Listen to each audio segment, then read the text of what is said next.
Salut à tous l'équipe. Que faut-il attendre de ce tournoi Destination? C'est la question à 1 million de dollars qu'on se pose tous à une semaine du coup d'envoi de France-Irlande à Marseille pour ce tournoi Destination 2024. Donc je pense que malheureusement on est tous restés un peu sonnés, restés sur le cul après la défaite en quart de finale de la Coupe du Monde contre l'Afrique du Sud. Je vais pas relancer les débats dans cette vidéo, c'est pas le but, hein, mais pour moi ce match malheureusement on le perd, on se le fait pas voler.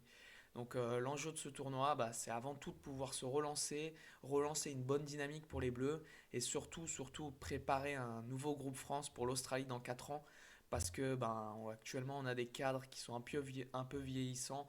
On a pu le voir malheureusement dans ce dernier match contre l'Afrique du Sud. Donc voilà, l'idée ça va être de tester des nouveaux joueurs, de voir comment ils évoluent avec ce groupe bleu. Donc je pense que c'était un peu l'idée de Fabien Galtier quand il a fait la liste des 34 joueurs qu'on va analyser dans un premier temps.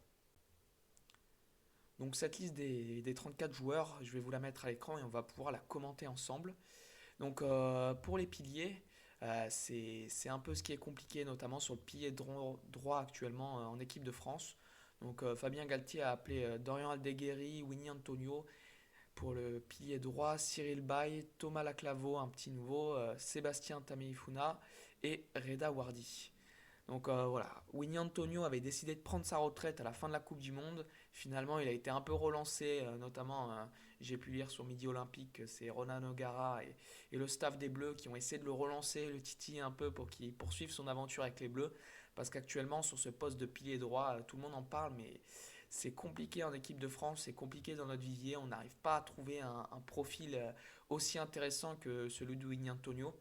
Donc il y a eu un gros débat, notamment avec le jeune Tulagi, qui est de base à une formation de seconde ligne, qui évolue en seconde ligne à Perpignan.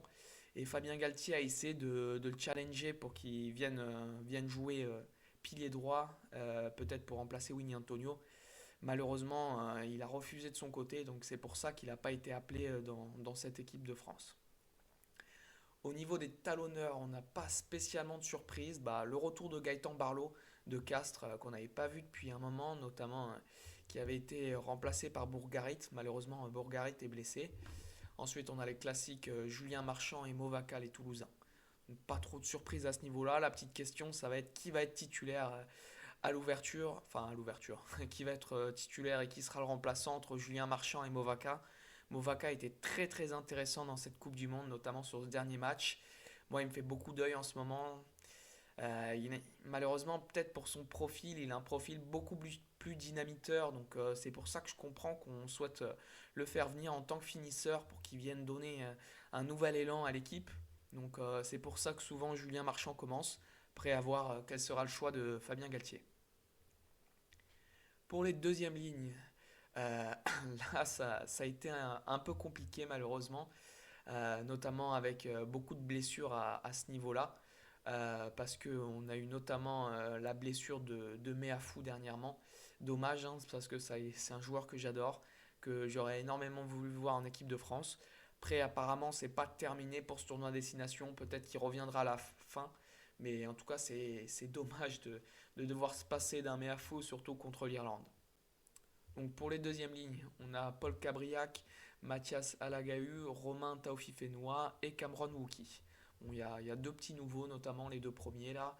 On va voir est-ce qu'ils vont avoir un peu de temps de jeu, ce serait intéressant. Pour les troisièmes lignes, on a Esteban Abadi, Grégory Aldrit, Paul Boudéan, François Cros, Alexandre Rouma et Charles Olivon. Alexandre Rouma, j'ai été un peu surpris, il a été appelé suite à la blessure de Gelon. Donc dommage pour ce joueur qui est Gelon, hein. Deux coups durs consécutifs avec les croisés. Malheureusement, c'est difficile dans une carrière. Alexandre Rouma, c'est pas forcément un profil que j'attends beaucoup en équipe de France. Il fait du bon travail à Toulouse, mais je sais pas trop quoi attendre au niveau de l'équipe de France. Moi, j'aimerais bien voir l'évolution de Paul Boudéan, qui est très intéressant avec La Rochelle et qui a apporté beaucoup à l'équipe de France dans cette Coupe du Monde. Donc, on verra ce qu'il en est. Pour les demi de mêlée, avec l'absence de Dupont suite à son envie de rejoindre l'équipe de France à 7, notamment pour intégrer l'équipe de France pour les Jeux Olympiques, Il y a un poste qui s'est ouvert, donc c'est Nolan Le Guérec qui l'en a hérité. Donc un joueur très intéressant au Racing, très dynamiteur, j'aime beaucoup le voir jouer. Là, j'aimerais vraiment voir ce qu'il donne sur le terrain et je suis impatient de le voir évoluer à côté de Maxime Lucu, qui je pense sera titulaire. Pour les demi d'ouverture, l'absence encore une fois de Romain Ntamak, qui s'est toujours pas remis depuis la Coupe du Monde, donc dommage. On s'attendait peut-être à voir le Rochelet Astoy. Malheureusement pour lui, c'est Antoine Gilbert qui en a bénéficié. Donc peut-être pour sa complémentarité avec le Guérec. Donc là, ça va vraiment être intéressant d'avoir deux charnières qui évoluent en championnat également. Lucu Jalibert et Le Guérec Gilbert. J'attends beaucoup de ces deux binômes. Pour les ailiers, Louis Bielbarri, pas de surprise. Damien Penaud non plus, avec les deux, ce qu'ils font avec Bordeaux en ce moment, c'est vraiment magique. Et Mathis Lebel, il a déjà évolué en équipe de France. C'est un joueur que j'aime beaucoup, qui fait une très bonne saison à Toulouse, donc pourquoi pas. Pour les centres, Jonathan Danty, classique, Nicolas Duporter, Gaël Ficou, Emilien Gaëton et Moefana. Là, j'aimerais que Gaëton ait un peu de temps de jeu parce que c'est vrai qu'en Coupe du Monde, il n'a pas eu beaucoup le temps d'évoluer, contrairement à Bielbarri qui, lui, a pu se lancer plein fer. Gaëton, j'aimerais vraiment le voir évoluer dans ce tournoi destination. Et là, je pense que c'est important pour Galtier qui donne un peu de temps de jeu à ces jeunes joueurs pour qu'ils puissent notamment prendre la relève de Ficou qui, pour moi, est un peu vieillissant. Donc bon, cette Coupe du Monde, comme beaucoup, j'ai pas été conquis totalement par le jeu de Gaël Ficou. Après, il est capitaine de la défense, donc c'est un poste qui reste très important. Là, je pense que vraiment les jeunes générations, il faut qu'ils tirent leur épingle du jeu et qu'ils remplacent peut-être des joueurs un peu plus anciens, on va dire. Pour les arrières, pas de surprise, Jamine et Ramos, on va pas s'attarder dessus. Donc voilà. Ça, c'est les 34 joueurs qui ont été appelés. Donc la composition officielle n'a pas encore été donnée, mais Midi Olympique a fait une composition très probable. Je suis plutôt en accord avec eux, donc je vais l'afficher à l'écran également pour composition pour le premier match, hein, France-Irlande à, à Marseille. Donc on retrouve Ramos à l'arrière, Penaud Bielbarri sur les ailes, Ficou Danti, la paire de centre, Jalibert Lucu à la charnière. En troisième ligne, on va avoir Olivon, Aldrit, Cross. En deuxième ligne, on a Willem C qui a fait son retour suite à la blessure de Meafou. Donc Willem C, je pense que c'était un profil intéressant. Là, dommage peut-être de ne pas avoir donné sa chance à Tulagi. C'était peut-être le moment de lui donner une chance. On n'a pas pu le récupérer en tant que pilier droit. Dommage, hein, mais pourquoi ne pas le faire jouer en deuxième ligne. Bon, après, Willem C, c'est un très bon joueur. Il fait pas forcément une très bonne saison avec son club, hein, malheureusement. Mais pour les avants, c'est difficile de sortir leur épingle du jeu quand le reste ne suit pas forcément. Le deuxième centre, Gaillargue du Stade français. Donc un petit nouveau, pourquoi pas. Et ensuite, première ligne, Antonio, Movaca, Baye. Donc ils ont décidé de mettre Movaca directement titulaire. Pourquoi pas, moi je suis plutôt en accord avec ça. Au niveau des remplaçants, Marchand, Wardy, Aldeguerri, Woki, Taofi Fenoua, Boudéan, Le Guérec et Moefana. Là, j'espère vraiment voir jouer un peu Le Guérec et que Galtier va pas faire comme contre l'Afrique du Sud, à ne pas faire rentrer Maxime Lucu alors qu'on voyait un Dupont qui était un peu fatigué. Là, j'espère qu'on va donner sa chance à Le Guérec.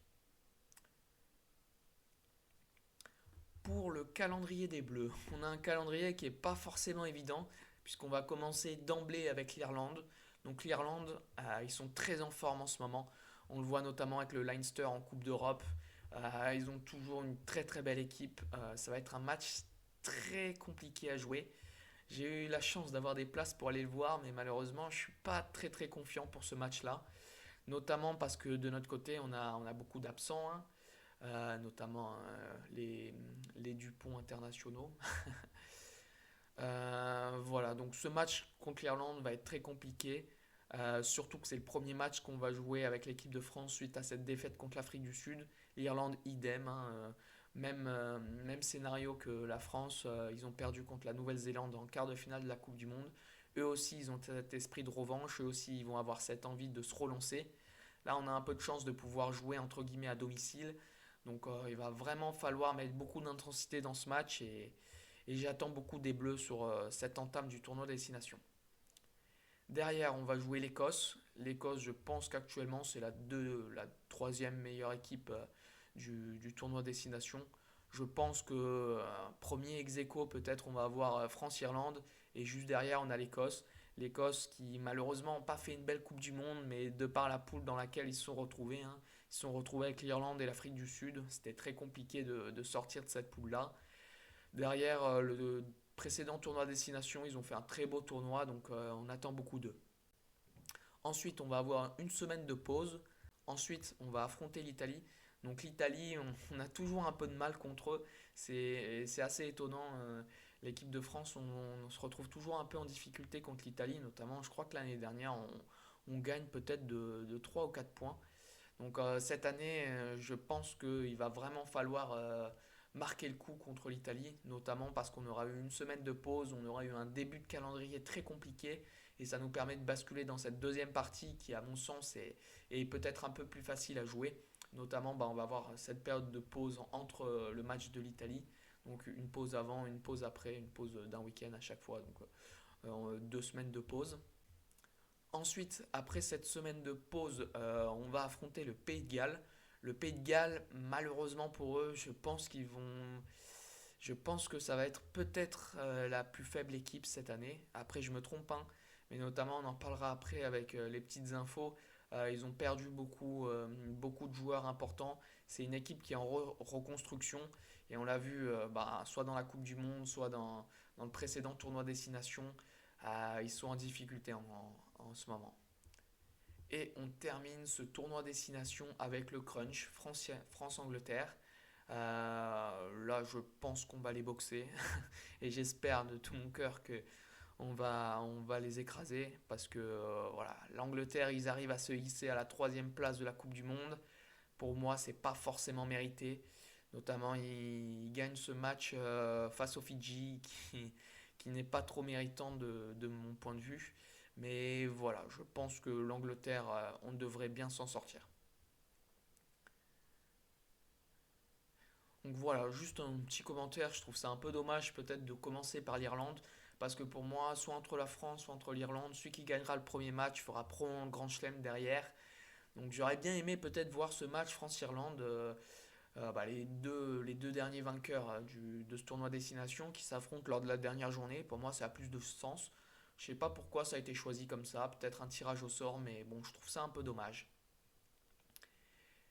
Et pour terminer cette vidéo, les petites infos à savoir sur les autres équipes. Donc, notamment pour le Pays de Galles, j'en parlais tout à l'heure, ils ont eu le départ de Rhys Damit, la petite pépite galloise, l'ailier stratosphérique qui mettait des tchic-tchac à tout le monde, qui a décidé de quitter le rugby et de partir faire du football américain en NFL. Donc pourquoi pas, hein, visiblement c'était son rêve. C'est un coup dur pour les Gallois notamment qui se relançaient un peu avec des nouveaux joueurs comme ça qui avaient des profils très intéressants, très mobiles. Riz Ahmed, j'adorais le voir jouer.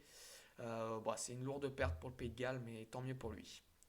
Derrière, on a également des figures du rugby qui ont décidé de prendre leur retraite internationale, notamment Jonathan Sexton, qui était le capitaine de l'Irlande, et Dan Biggar, le 10, le 10 du Pays de Galles. Donc c'est deux coups durs pour les équipes respectives.